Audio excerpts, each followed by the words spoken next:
जय श्री कृष्ण। राधे राधे दोस्तों, कैसे हैं आप सभी। उम्मीद करते हैं आप सभी एकदम बढ़िया होंगे, खुश होंगे। विष्णु भगवान की कृपा आप सभी के ऊपर हमेशा बनी रहे। दोस्तों, आज है एकादशी का व्रत। आप सभी को एकादशी की ढेर सारी शुभकामनाएं।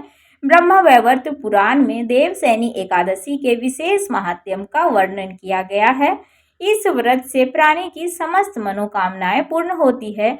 यह एकादशी आषाढ़ मास के कृष्ण पक्ष की एकादशी, जिसे योगिनी एकादशी कहते हैं, उसके बाद आती है। आषाढ़ मास के शुक्ल पक्ष की एकादशी तिथि को ही देवसैनी एकादशी कहा जाता है और इसी एकादशी से चतुर्मास का आरंभ माना जाता है।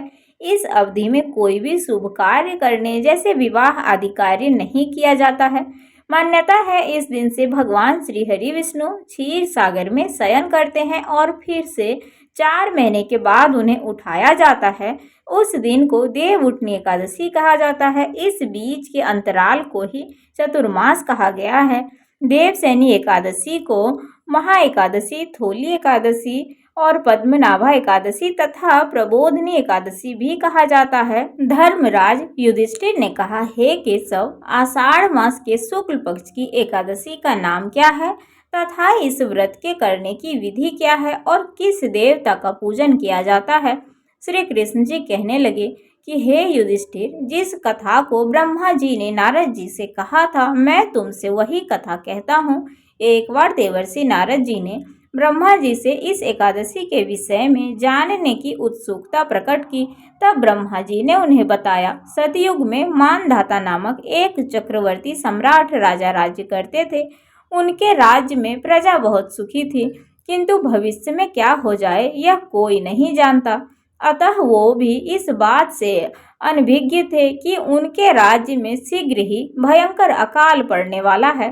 फिर से उनके राज्य में पूरे 3 वर्ष तक वर्षा न होने के कारण भयंकर अकाल पड़ा। इस अकाल से चारों ओर त्राहि त्राहि मच गई।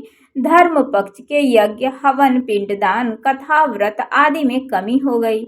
जब मुसीबत पड़ी हो तो धार्मिक कार्यों में प्राणी की रुचि कहाँ रह जाती है। राजा ने प्रजा के पास आकर अपनी वेदना की दुहाई दी। राजा तो इस स्थिति को लेकर पहले से ही दुखी थे। वो सोचने लगे कि आखिर मैंने ऐसा कौन सा पाप कर्म किया है जिसका दंड मुझे इस रूप में मिल रहा है। फिर इस कष्ट से मुक्ति पाने का कोई साधन करने के उद्देश्य से राजा सेना लेकर जंगल की ओर चल दिए। जंगल में विचरण करते करते एक दिन वो ब्रह्मा जी के पुत्र अंगिरा ऋषि के आश्रम में पहुंचे। वहां पर पहुंचकर उन्होंने उन्हें साष्टांग प्रणाम किया। ऋषिवर ने आने का कारण पूछा। तब राजा ने हाथ जोड़कर कहा, महात्मन, सभी प्रकार के धर्म का पालन करता हूँ अभी मैं अपने राज्य में दुर्भिक्ष का दृश्य देख रहा हूँ। आखिर किस कारण से ऐसा हो रहा है, कृपया आप इसका समाधान करें। यह सुनकर महर्षि अंगिरा ने कहा, हे राजन, सब युगों से उत्तम यह सतयुग है।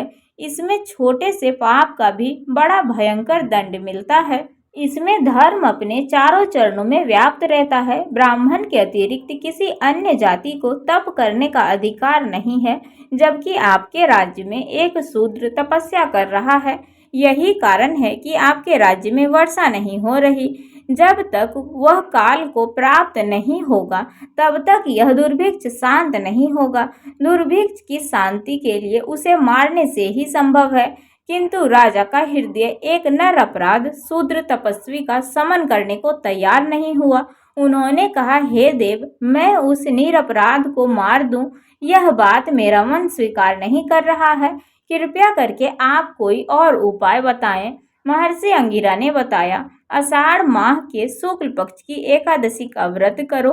इस व्रत के प्रभाव से अवश्य ही वर्षा होगी। राजा अपने राज्य की राजधानी लौट आए और चारों वर्णों सहित पद्मा एकादशी का व्रत उन्होंने विधि पूर्वक किया।